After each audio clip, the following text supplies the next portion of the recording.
What if the history of a nation was written not in books, but in the blood of its people? Journey with us as we unravel the genetic code of Laos, revealing ancient migrations, forgotten empires, and the epic story of survival and fusion that defines a nation. How did diverse groups from across Asia converge in this land of a million elephants? And what secrets can their DNA tell us about our shared human past? The story of Laotian DNA begins not with the Lao people as they are known today, nor with the kingdoms that grace the Mekong plains, but in a far deeper, mist-shrouded epoch, tens of thousands of years before the first rice was cultivated or the first bronze was cast. It begins with the Hoabinhians, a term coined by archaeologists to describe a widespread Mesolithic hunter-gatherer culture that flourished across Southeast Asia from roughly 45,000 years ago until the dawn of agriculture. These were the true Aboriginal inhabitants of the land, their domain stretching across the limestone karsts, dense jungles, and winding river valleys that would one day become Laos. Genetically, they were the descendants of the first wave of anatomically modern humans to leave Africa, who followed a southern coastal route across Arabia, India, and into Southeast Asia, a region then geographically distinct, with lower sea levels exposing a vast continental shelf known as Sunderland. The DNA of these first peoples represents the foundational layer, the deep, ancient substrate upon which all subsequent genetic layers have been built. Analysis of ancient remains found in Laotian caves, such as the crucial discovery at Tam Pa Ling, which yielded human fossils dating back over 70,000 years, confirms this profound time depth of human occupation. While direct DNA extraction from such ancient tropical remains is extraordinarily difficult, modern genomic studies on contemporary Laotian populations, particularly among isolated Austroasiatic speaking groups, have managed to identify remnant genetic markers from this primordial population. These markers tell a story of remarkable adaptation and resilience. The Hoabinhians were not a monolithic entity but a diverse mosaic of small, mobile bands, each exquisitely adapted to its local environment. Their genetic legacy speaks of a people who mastered the challenging tropical landscape. They were skilled hunters, using tools crafted from stone, bamboo, and were to pursue a wide range of fauna, from deer and wild boar to smaller primates and reptiles. They were also expert foragers, possessing an immense botanical knowledge that allowed them to harvest a vast array of edible and medicinal plants, roots, tubers, and fruits. This lifestyle, maintained over millennia, shaped their very biology, selecting for genes associated with robust immune responses to tropical pathogens, efficient metabolism for a variable diet, and physical adaptations for navigating dense forests. Their genetic signature is often linked to haplogroups that are now rare but are found at their highest diversity in the isolated pockets of Southeast Asia, a telltale sign of an ancient, in situ population that was later largely absorbed and overwritten by incoming groups. When we look for their ghost in the modern Laotian genome, we find it not as a complete, intact profile, but as a series of scattered, resilient fragments. It is found in the DNA of the diverse ethnic groups often categorized under the broad label Lao the Ung, or Midland Lao, such as the Kamu, who are considered among the earliest inhabitants of the region before the arrival of the Tai peoples. Their genomes contain a higher proportion of this deep ancestry, a direct link to the Hoabinhian hunter-gatherers who once had this world to themselves. This genetic inheritance is a silent testament to a world of profound antiquity, a world without borders, kingdoms, or written language, governed only by the rhythms of nature. It speaks of a time when the limestone caves of northern Laos were not just geological formations but homes, shelters, and sacred sites where generations lived and died, passing down a genetic codex that would survive, fragmented but not erased, through the vast tides of migration and history that were to come. The surprising element is not just that this DNA survived, but the story it tells of continuity. While later migrations brought new languages, technologies, and genes that would come to dominate the landscape, they did not entirely replace what was there before. Instead, there was a complex process of interaction and admixture. The incoming farmers likely encountered and intermarried with these indigenous hunter-gatherers, creating a new, blended population. The Hoabinhian contribution, therefore, is not one of overt cultural or linguistic dominance in the modern era, but something more fundamental: a biological bedrock of adaptation to the unique Southeast Asian environment that benefits their descendants to this day. It is a story told not in chronicles or monuments, but in the subtle variations within the double helix of the very people who walk the land, a living echo of a time when humans were just one part of a wild and untamed world. This genetic deep time reveals that the history of Laos is not just a few thousand years old, but stretches back to the very dawn of modern humanity's journey across the planet.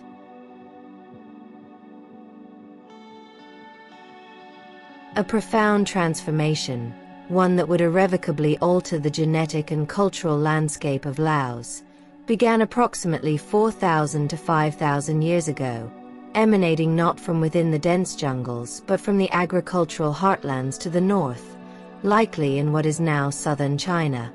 This was the Neolithic Revolution, carried on the backs of early farmers whose descendants are today associated with the Austroasiatic language family. These were not conquerors in the traditional sense, armed with superior weapons, but pioneers armed with a revolutionary technology: the cultivation of rice and millet, and the domestication of animals like pigs and chickens. This agricultural package allowed for the support of larger, sedentary populations, a demographic advantage that would prove decisive. Genetic evidence paints a clear picture of this momentous shift. As these Neolithic farmers expanded southward, they carried with them a distinct genetic signature, one that is strongly differentiated from the ancient Hoabinhian hunter-gatherer substrate. The story of their arrival is a classic tale of demographic replacement and admixture. In some areas, the incoming farmers, with their exponentially growing populations, simply overwhelmed the sparsely populated hunter-gatherer bands, leading to a near-total replacement of the local gene pool. In other regions, particularly in the more rugged highlands and remote valleys of Laos, the interaction was more complex. Here, the process was one of slow integration, where hunter-gatherer groups gradually adopted farming practices or intermarried with the newcomers. The result is a genetic gradient visible in modern Laotian populations today. The Lao Thiang Midland Lao groups, such as the Kamu, Katong and Lavan, who are speakers of Austroasiatic languages, are the most direct heirs of this Neolithic farming wave. Their DNA shows a primary ancestry component linked to this southern Chinese Neolithic source, but it is almost always blended with a significant, though smaller, proportion of the older Hoabinhian lineage, confirming that their ancestors were a fusion of incoming farmers and indigenous foragers. This genetic fusion tells a story of cultural and technological exchange. The farmers brought the knowledge of paddy cultivation, pottery, and polished stone tools, fundamentally reshaping the environment by clearing forests and engineering irrigation systems. The hunter-gatherers, in turn, likely contributed their unparalleled knowledge of the local ecosystem, the medicinal properties of plants, the behavior of native animals, and the spiritual geography of the land. This wave of migration is also inextricably linked to the dispersal of the Austroasiatic languages. a family that once dominated mainland Southeast Asia from Vietnam to eastern India. The presence of these languages in Laos today is a living linguistic fossil of this ancient agricultural expansion. The genetic markers associated with this movement, particularly specific Y-chromosomal and mitochondrial DNA haplogroups, act as breadcrumbs that allow researchers to trace the precise routes of this expansion, which likely followed major river valleys like the Mekong and its tributaries. This agricultural transformation was not merely about food production. It was about the birth of a new social world. It led to the formation of villages, the concept of land ownership, the development of social hierarchies, and the need for new belief systems to sanctify the cycles of planting and harvest. The genetic makeup of the Austroasiatic peoples in Laos is therefore more than a record of ancestry. It is a biological archive of one of the most significant events in human history. It encodes the story of the transition from a nomadic, foraging existence to a settled, agricultural one, a shift that laid the groundwork for the eventual rise of complex societies, trade networks, and the first proto-states in the region. The legacy of these first farmers is etched into the very soil of Laos and flows in the veins of millions of its inhabitants, a testament to the power of a single grain of rice to reshape the human story. Beginning around the 8th century CE and accelerating dramatically between the 11th and 13th centuries, a new and powerful wave of human migration began to cascade southwards, fundamentally reshaping the ethnic, linguistic, and genetic map of Laos. This was the expansion of the Tai-Kadai speaking peoples from their ancestral homelands in what is now southern China and northern Vietnam. Unlike the slow, creeping expansion of the earlier Neolithic farmers, this was a more rapid, politically driven movement, spurred by a combination of factors including pressure from the expanding Han Chinese empires to the north, internal demographic growth, and the search for new, fertile river valleys to establish their unique form of wet rice agriculture. The descendants of these migrants are today the dominant ethnic group in Laos, the Lao Lum or Lowland Lao, and their arrival represents the most recent major demographic event to shape the nation's DNA. Genetically, the Tai-Kadai peoples carried a distinct ancestral profile, related to but different from the earlier Austroasiatic farmers. Their DNA shows a strong affinity with populations from southern China, particularly from the regions of Guangxi and Guangdong, confirming the linguistic and archaeological evidence of their origin. As they moved into the territory of modern-day Laos, they did not enter an empty land. They encountered the established Austroasiatic-speaking populations, the ancestors of the modern Lao the Ung, who had been farming the region for millennia. The resulting interaction was a complex tapestry of assimilation, conflict, and coexistence.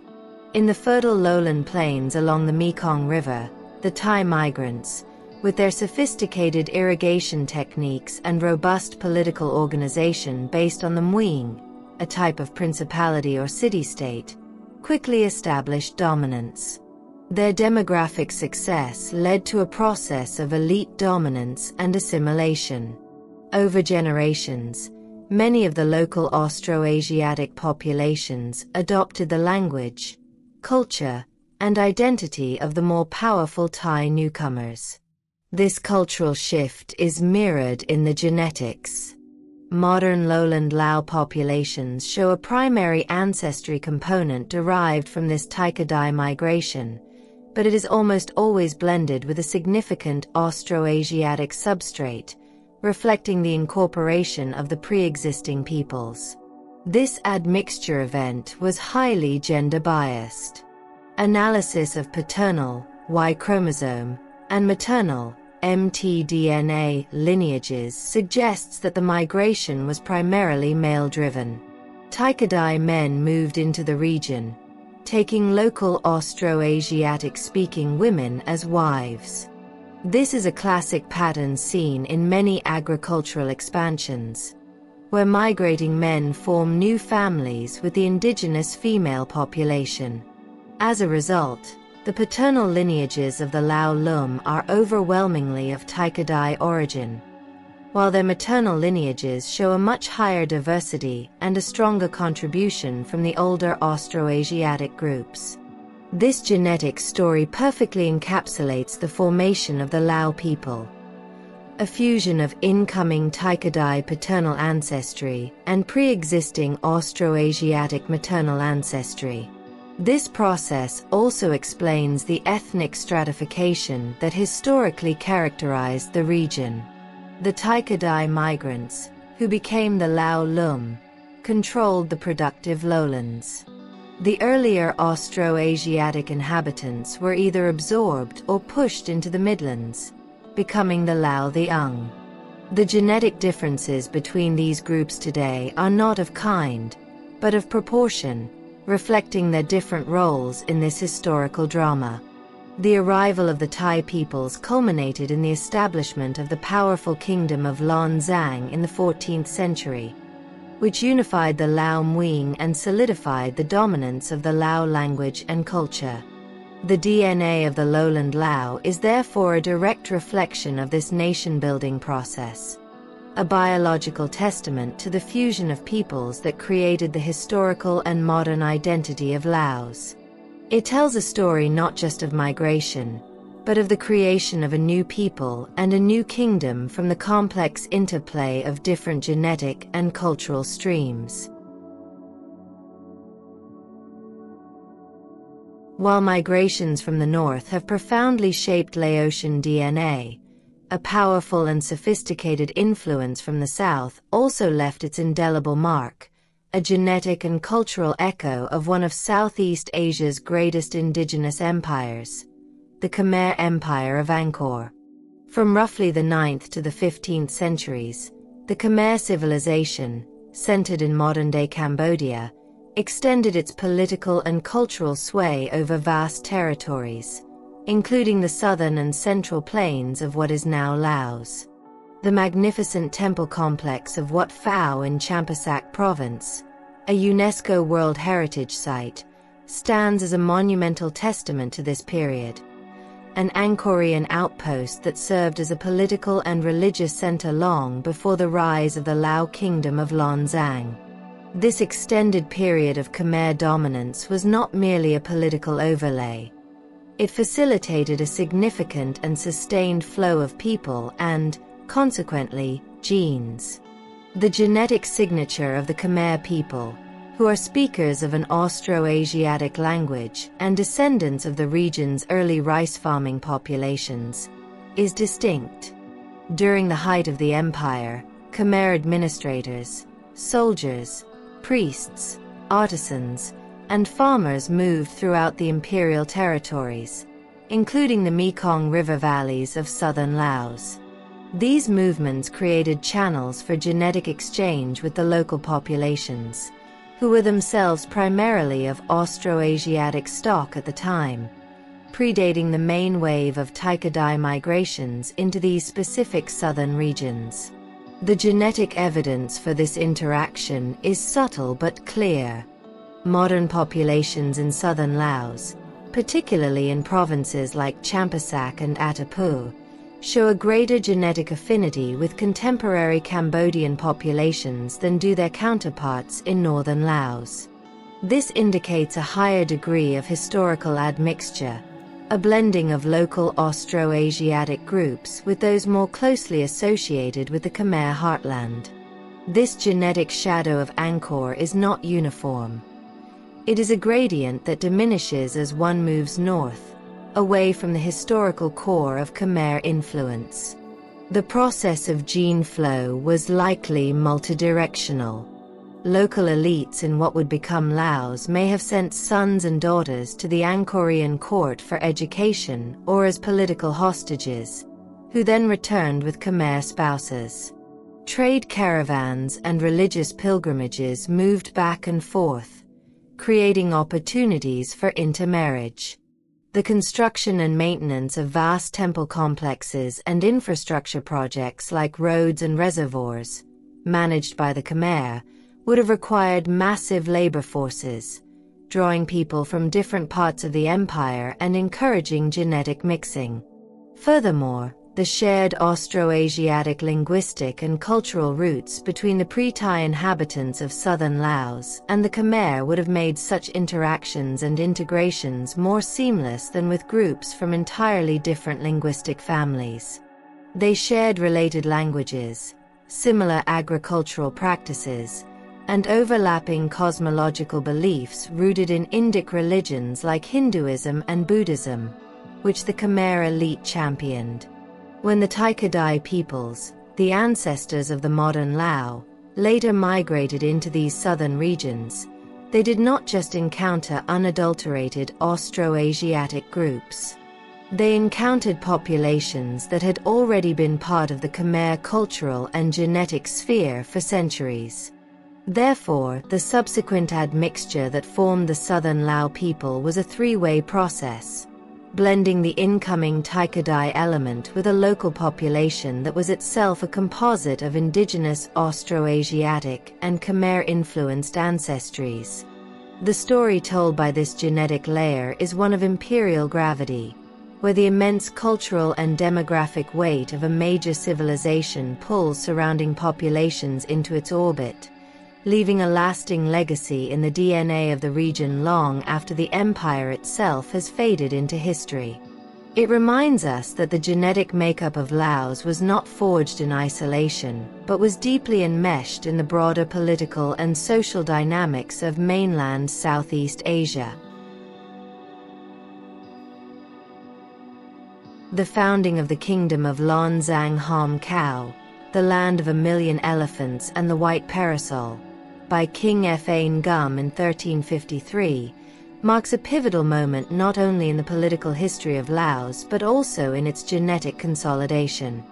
For over 3 centuries, this powerful and expansive kingdom unified the disparate Lao-Muing principalities scattered along the Mekong River, creating a shared political identity and a vast territory that encompassed much of modern-day Laos and northeastern Thailand. This period of unification acted as a powerful crucible, forging a more homogeneous Lao-Lum, lowland Lao, genetic profile by breaking down previous regional barriers and encouraging unprecedented levels of internal migration and admixture. Before Lan Xang, the Tai-Kadai migrations had been a staggered process, with different groups settling in various river valleys, often remaining relatively isolated. The genetic landscape would have been a mosaic of related but distinct founding populations. The establishment of a centralized state, with its capital first in Luang Prabang and later in Vientiane, changed everything.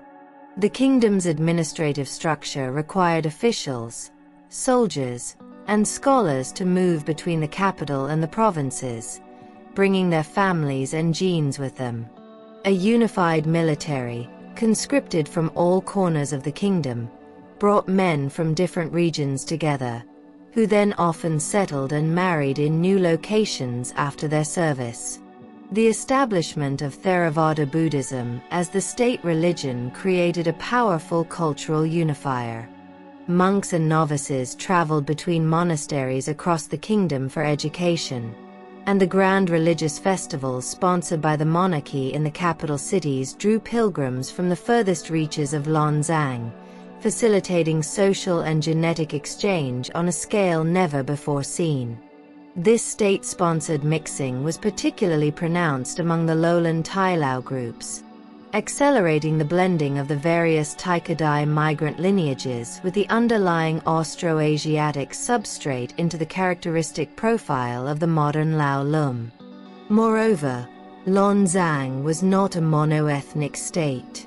Its dominion extended into the highlands, incorporating numerous Lao the Ung, Austroasiatic, and, later, Lao Sung, Hmong-Mien and Tibeto-Burman communities. While these groups often maintained a high degree of cultural and genetic distinctiveness, the Lan Xang era initiated a new phase of interaction. The kingdom's economy was built on the trade of forest products, such as benzoin, sticklac, and cardamom, which were harvested by highland groups and traded down to the lowland centers. This trade created symbiotic relationships and conduits for gene flow, albeit often asymmetrical. Lowland traders might establish families in midland villages, or highlanders might be brought to the capital as slaves, soldiers, or laborers, eventually being absorbed into the mainstream population. The kingdom's frequent wars with its neighbors, Ayutthaya, Lan Na, Dai Viet, and Burma, also had profound genetic consequences.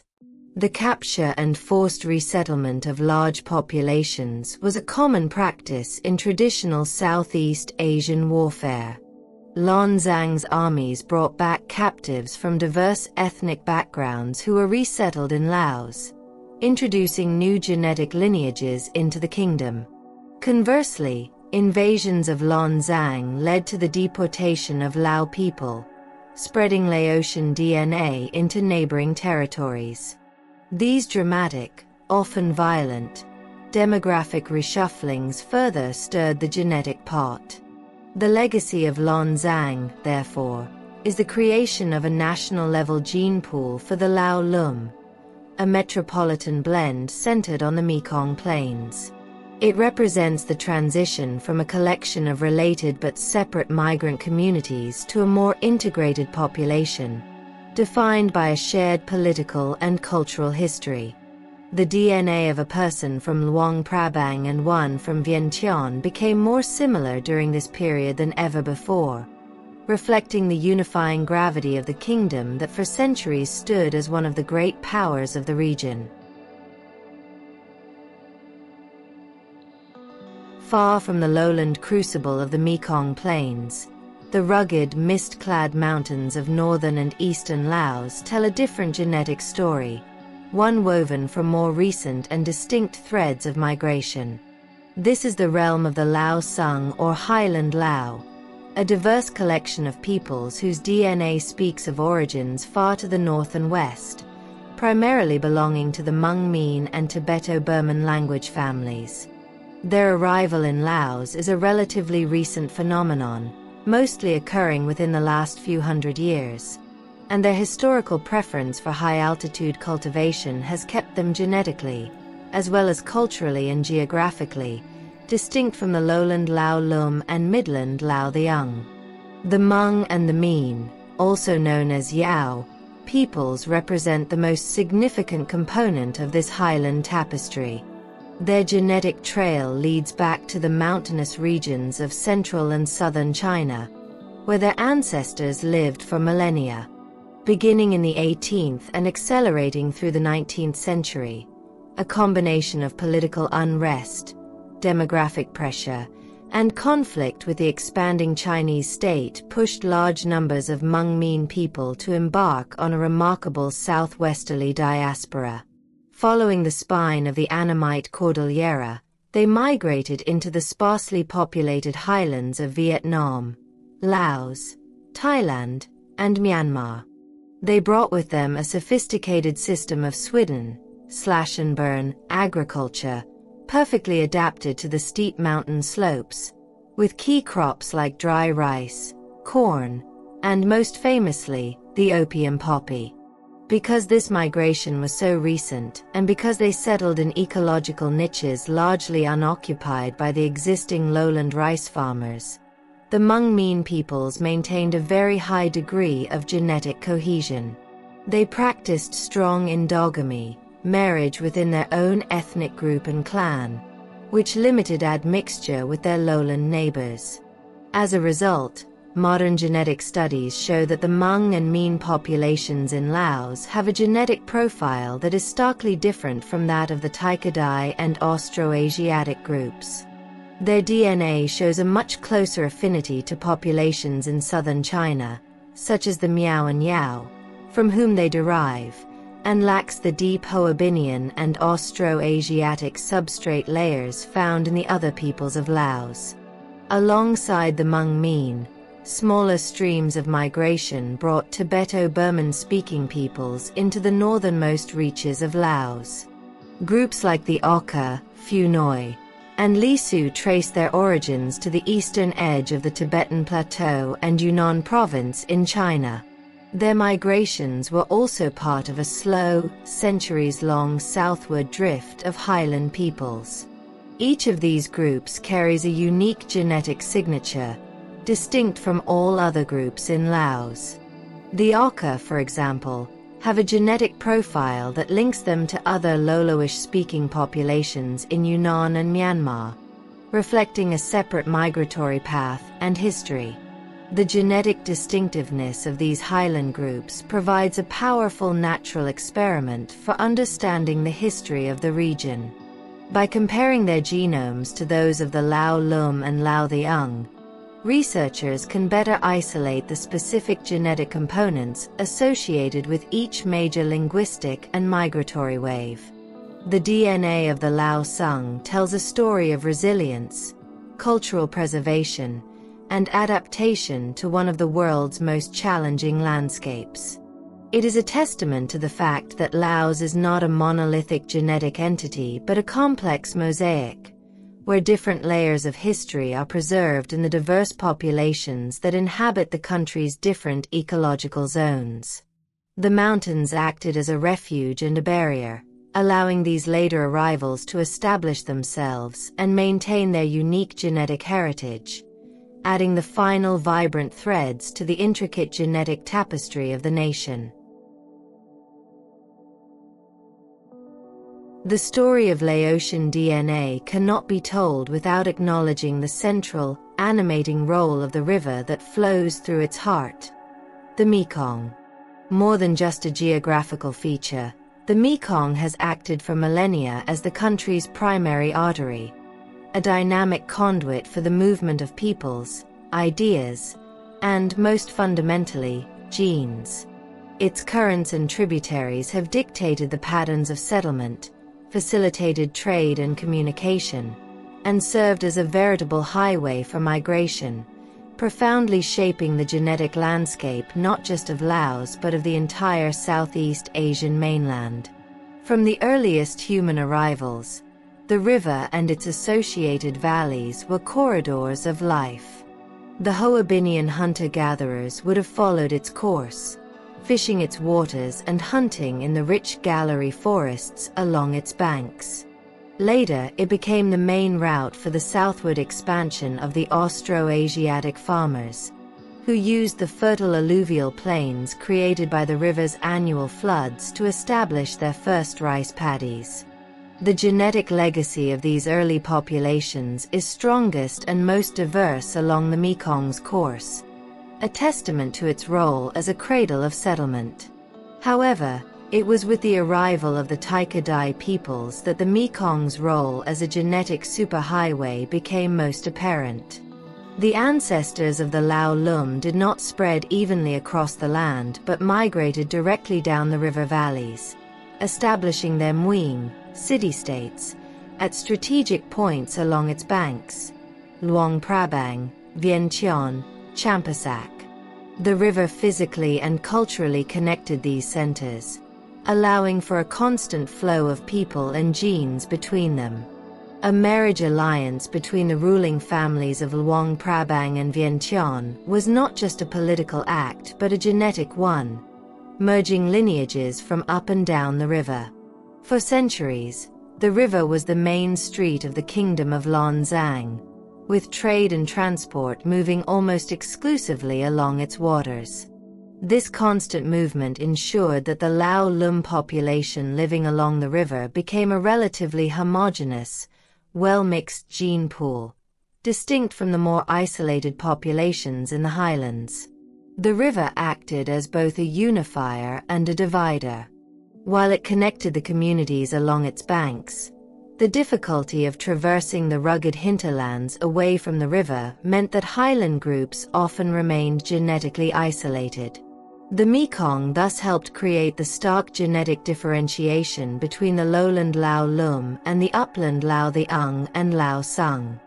Yet, the river's tributaries, which reached deep into the mountains, also served as smaller conduits, allowing for more limited and localized gene flow between highland and lowland groups at market towns and trading posts where the mountains met the plains. In this way, the river system created a complex genetic geography of a well-mixed mainstream population along its central channel, with more distinct and isolated pockets of diversity in its upper catchments. Even on a continental scale, the Mekong connected Laos to the wider world. It linked the country to the Khmer Empire to the south and, through complex trade networks, to Yunnan and China to the north. Traders from as far away as Persia and India may have made their way up the river, leaving subtle but detectable genetic traces. The genetic profile of any Laotian town on the banks of the Mekong is therefore a reflection of this history of connectivity, a layered record of all the peoples who have traveled, traded, and settled along its course. It is a living map of human movement, written in DNA and shaped by the hydrodynamics of one of the world's great rivers. The Mekong is not merely the backdrop to the story of Laotian genetics. It is an active agent, a powerful force that has channeled, mixed, and sculpted the very biological identity of the nation. The arrival of the French in the late 19th century and the subsequent establishment of the Protectorate of Laos introduced a new, albeit genetically subtle, element into the nation's complex DNA. Unlike the great demographic waves of the past that involved mass migrations and population replacements, the colonial-era genetic contribution was small-scale, sporadic, and highly specific in its social context. It did not fundamentally alter the overall genetic landscape, but it did weave in novel and distinct lineages from Europe and other parts of the French Empire, leaving a faint but discernible trace that modern genomics can now uncover. The primary source of this new genetic material was, of course, the French themselves. The colonial administration brought a contingent of French officials, military officers, merchants, planters, and missionaries to Laos. While this was a relatively small, transient population of predominantly men, their presence over nearly 60 years inevitably led to the formation of relationships with local Laotian women. The children resulting from these unions, known as metis, were a recognized feature of colonial society. These individuals and their descendants carried a direct injection of European DNA, typically paternal Y-chromosomes of Western European origin, into the Laotian gene pool. While statistically minor on a national scale, these lineages became concentrated within certain urban families and social strata, particularly in major administrative centers like Vientiane, Luang Prabang, and Savannakhet. The genetic contribution was not limited to the French. The French Empire was a global entity, and its colonial projects involved the movement of people from all its territories.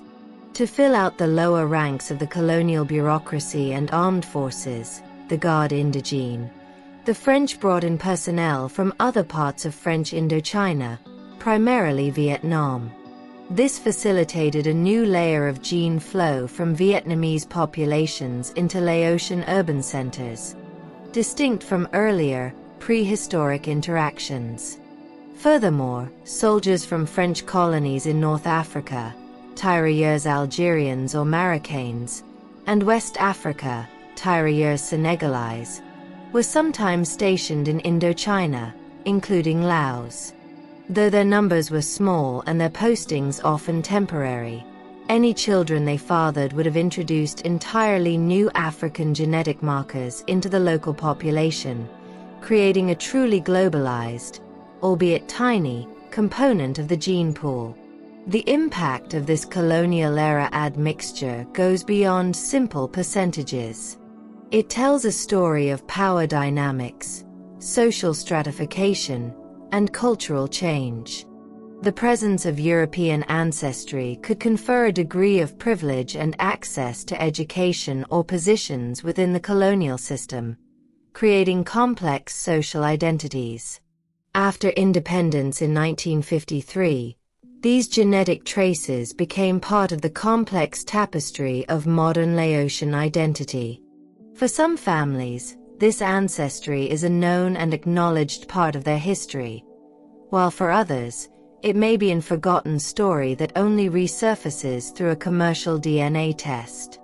Modern genetic testing, capable of identifying ancestry from different continents with high accuracy, can now detect these small fragments of European, Vietnamese, or even African DNA in some Laotian individuals.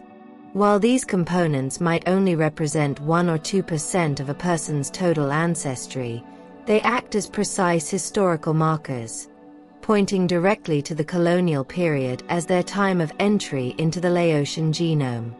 This genetic legacy, though minute, is a powerful reminder of a pivotal period in Laotian history, demonstrating how global political and economic forces can leave a lasting, if subtle, biological imprint on a population, weaving distant ancestries into a local genetic narrative.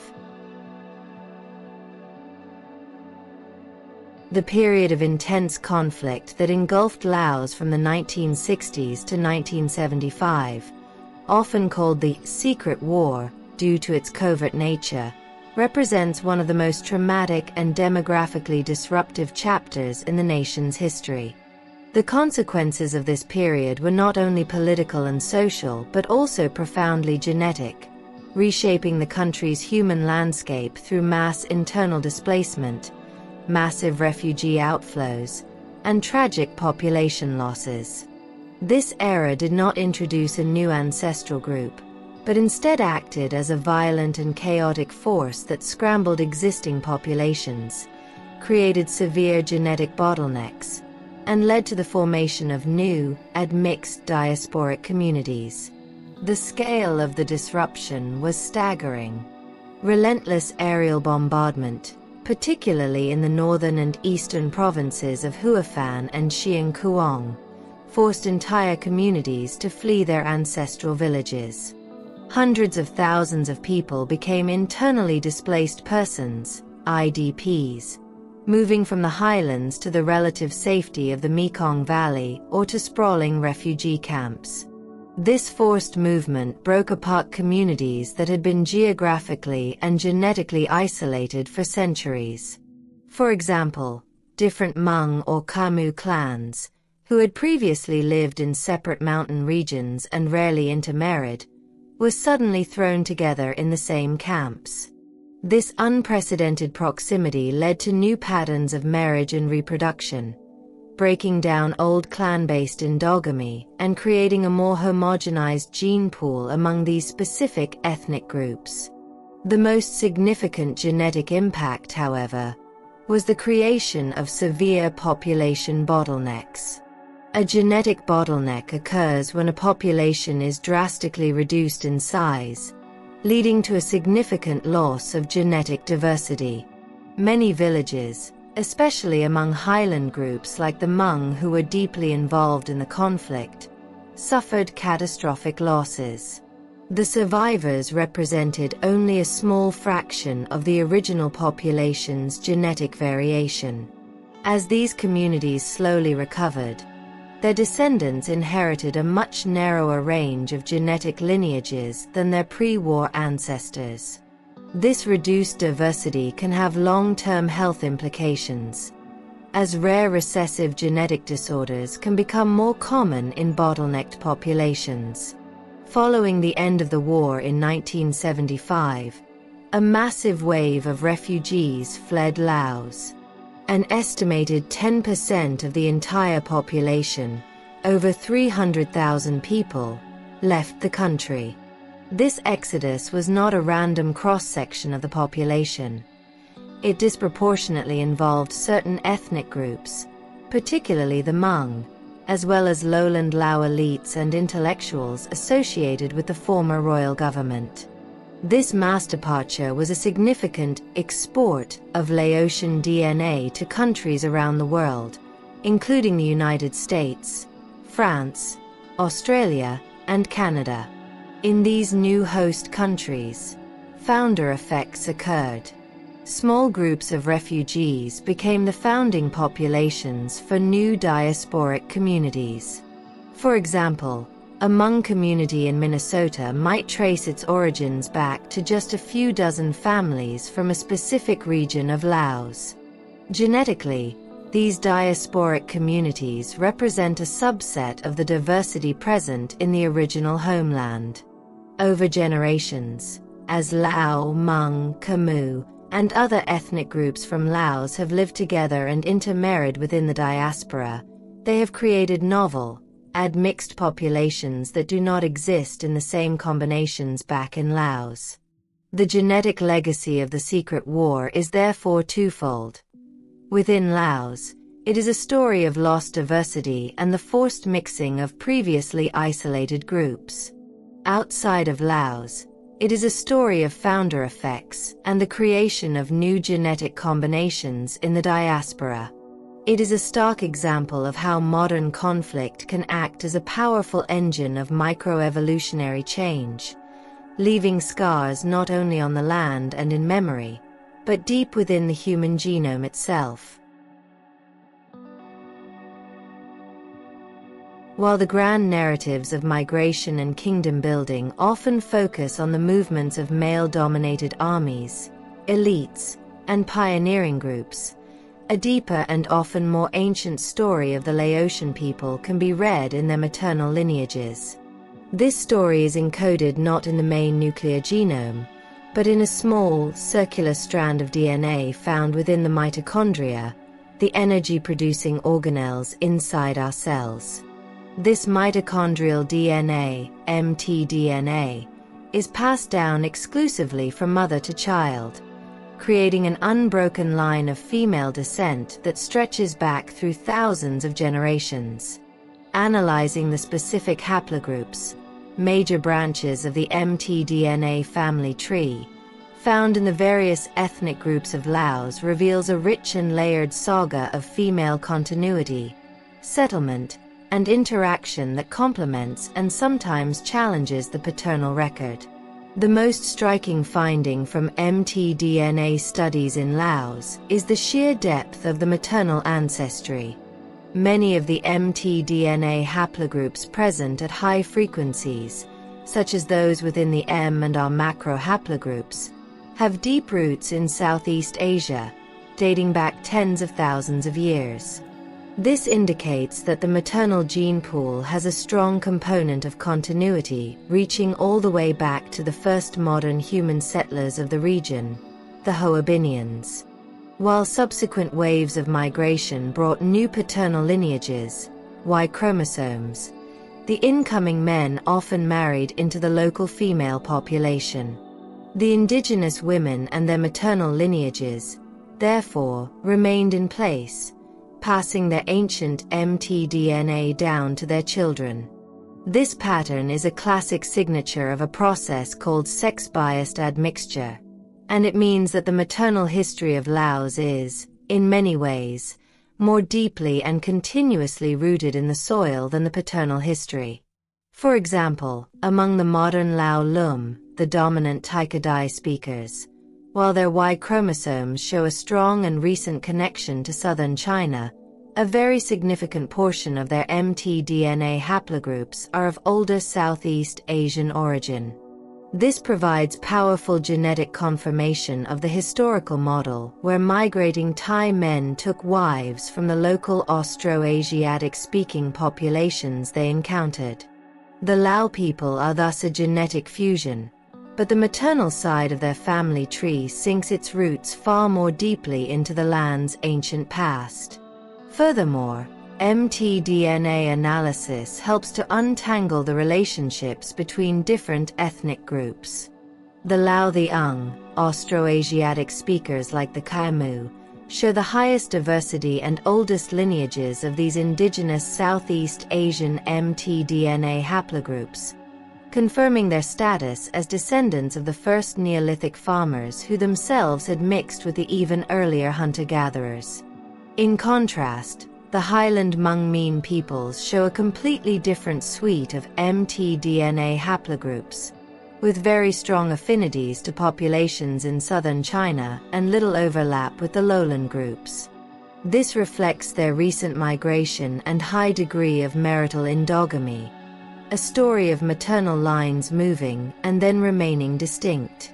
The matrilineal saga revealed by mtDNA is one of resilience and continuity.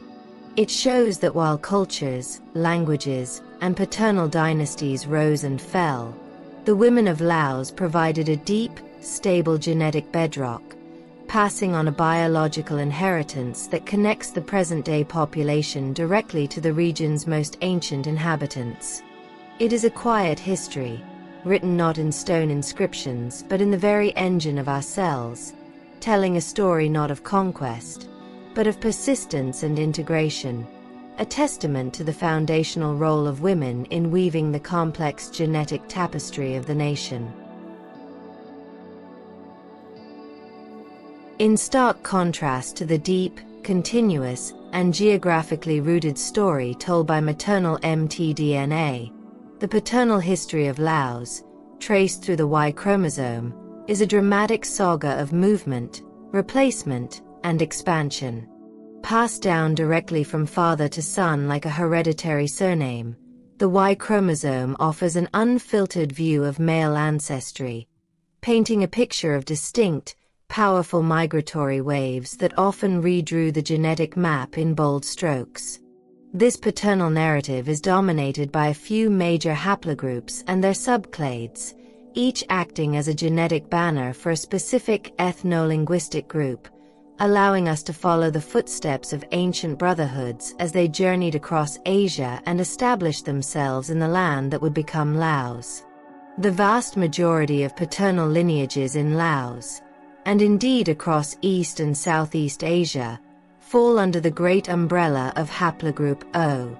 This haplogroup originated in Asia tens of thousands of years ago and subsequently diversified into a complex tree of subclades, each associated with a major chapter in the continent's demographic history.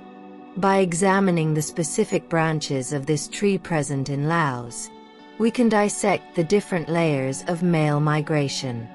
The oldest paternal layer, corresponding to the Austroasiatic-speaking Neolithic farmers, is strongly associated with subclades of haplogroup O2, formerly OM122. Specifically, lineages like O2A1, M95 are considered the hallmark of the Austroasiatic expansion. This genetic marker, found at its highest frequencies and diversity among groups like the Khmer in Laos and the Munda in India, acts as a breadcrumb trail tracing the path of the first rice farmers from southern China southward and westward thousands of years ago. The distribution of this haplogroup among the Laotian today is a living genetic testament to this ancient agricultural revolution, a direct paternal link to the men who first cleared the forests and planted the paddies. However, the most dominant paternal story among the majority Lao Lum is one of dramatic replacement. Their Y-chromosome landscape is overwhelmingly characterized by a different set of haplogroup O subclades, primarily those associated with the Tai-Kadai language family. Lineages such as O1B1A1AM95 and O1A M119 are found in very high frequencies among the lowland Lao and other Tai-speaking groups across Southeast Asia. The near-total dominance of these specific Y-chromosomes in the Lao Lum, coupled with a high diversity of ancient maternal mtDNA lineages, provides the clearest evidence for a male-driven migration and elite dominance model. It tells a story of organized groups of Tai-Kadai men migrating into Laos, establishing political control in the fertile lowlands, and taking wives from the indigenous Austroasiatic populations.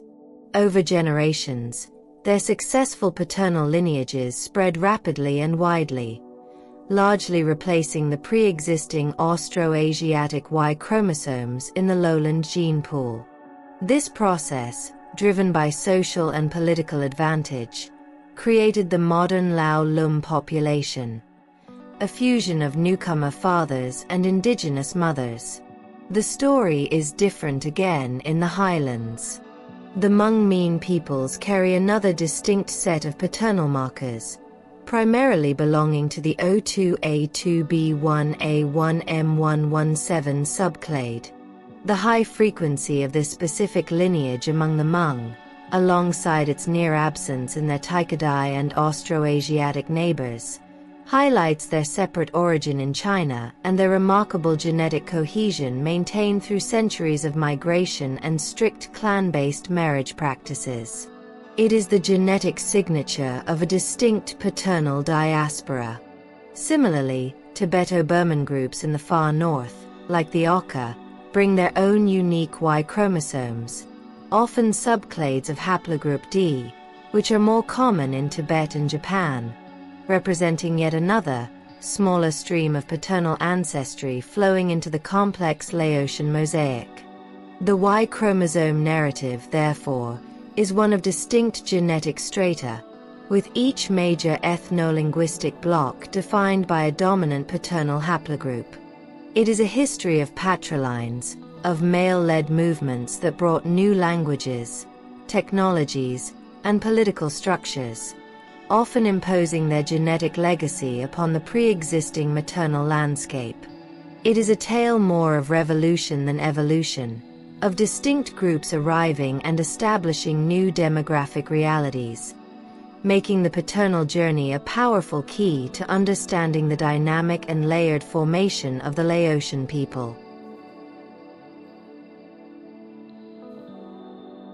The culmination of the surprising story of Laotian DNA is found not in a single historical layer, but in the revolutionary clarity offered by 21st-century genomics, a field that moves beyond tracing single paternal or maternal lines to analyze the entire genome at once.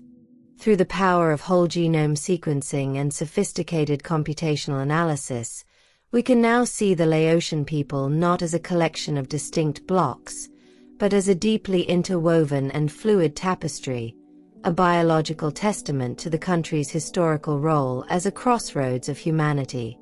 This modern synthesis does not erase the distinct stories of the Hoabinhians, the Austroasiatic farmers, or the Tai-Kadai migrants, but rather shows precisely how these ancient streams have mixed and mingled over millennia to create the subtle genetic gradients seen today. By analyzing hundreds of thousands of genetic markers across the entire set of chromosomes, the autosomal DNA, researchers can create a high-resolution genetic map of the country. This map reveals that the simplistic three-tiered model of Lao Lum, Lao the Ung, and Lao Sung, while culturally and linguistically useful, belies a much more complex biological reality. Instead of sharp divisions, there are often gentle clines of genetic variation. A Lao Lum individual from Luang Prabang will show a different proportion of underlying Austroasiatic ancestry than one from Champasak, reflecting different local histories of admixture with Lao the Ung populations and the lingering genetic shadow of the Khmer Empire in the south. This approach allows scientists to deconstruct an individual's DNA into its constituent ancestral components.